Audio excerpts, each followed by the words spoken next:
Hello friends, welcome back to our channel. మీరు కనుక మన వీడియోస్ని కొత్తగా చూస్తున్నట్లయితే సబ్స్క్రైబ్ చేసుకోండి. ఈరోజు స్టోరీలోకి వెళ్ళిపోదాం. అనుకోకుండా మొదలైన ప్రేమ ఎపిసోడ్ 3. ఆదిత్య గతంలో దాగి ఉన్న నిజం. ఒక మనిషి గతాన్ని చూసి అతని భవిష్యత్తును నిర్ణయించకూడదు, కానీ ఆ గతం వెనుక ఉన్న నిజం తెలుసుకోవాలి. కాఫీ షాప్లో మాధవి కళ్ళన్నీ ఆదిత్య వైపే ఉన్నాయి. అతను లోతుగా ఊపిరి తీసుకొని మాట్లాడడం మొదలుపెట్టాడు. మాధవి, నాకు ఒక గతం ఉంది, కానీ అది ప్రేమ కథ కాదు, ఒక గాయం. ఆ మాట విన్న మాధవి నిశ్శబ్దంగా అతని మాటలు వినసాగింది. 3 సంవత్సరాల క్రితం నాన్నకు అకస్మాత్తుగా హార్ట్అటాక్ వచ్చింది. ఆ రోజు మా ఇంట్లో అందరం భయంతో వణికిపోయాం. ఆపరేషన్కు చాలా డబ్బులు కావాలి.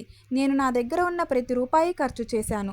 స్నేహితులను అడిగాను, బ్యాంక్ లోన్ తీసుకున్నాను. కానీ అప్పటికీ సరిపోలేదు అని చెబుతూ ఆదిత్య గొంతు బరువెక్కింది. ఆ సమయంలో ఒక అమ్మాయి మా ఇంటికి వచ్చింది. ఆమె పేరు స్నేహ. మాధవి ఒక్కసారిగా ఆశ్చర్యపోయింది. ఆదిత్య మళ్ళీ చెప్పసాగాడు. స్నేహ నా ఆఫీస్లో పనిచేసేది. ఆమె తన సేవింగ్స్లో ఉన్న 2 లక్షల రూపాయలు నాకు ఇచ్చింది.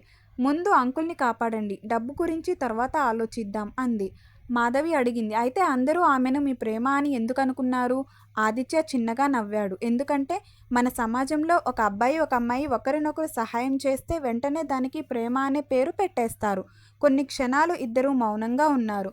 ఆ తర్వాత ఆదిత్య అన్నాడు, స్నేహ నాకు మంచి స్నేహితురాలు మాత్రమే, అంతే. ఆమెకు పెళ్ళి అయిపోయింది. ఇప్పుడు ఆమె తన కుటుంబంతో విదేశాల్లో ఉంది. మాధవి ముఖంలో మళ్ళీ ప్రశాంతత కనిపించింది. కానీ ఆమె మనసులో ఒక ప్రశ్న మాత్రం మిగిలిపోయింది.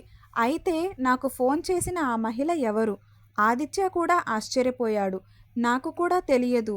అప్పుడే ఆదిత్య ఫోన్ మోగింది. అదే తెలియని నెంబర్. అతను కాల్ లిఫ్ట్ చేశాడు. అవతల నుంచి ఒక మహిళ కోపంగా అంది, నిజం చెప్పకుండా పెళ్లి చేసుకుంటున్నావా? ఈ పెళ్లి నేను జరగనివ్వను అని చెప్పి కాల్ కట్ చేసింది.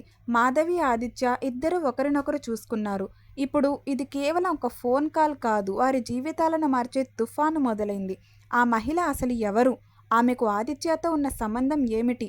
పెళ్ళి నిజంగానే ఆగిపోతుందా? ఇవన్నీ ఎపిసోడ్ 4లో తెలుసుకుందాం. అప్పటి వరకు స్టే చేస్తూ ఉండండి. సబ్స్క్రైబ్ చేసుకోండి, షేర్ చేయండి, లైక్ చేయండి. Thank you for watching.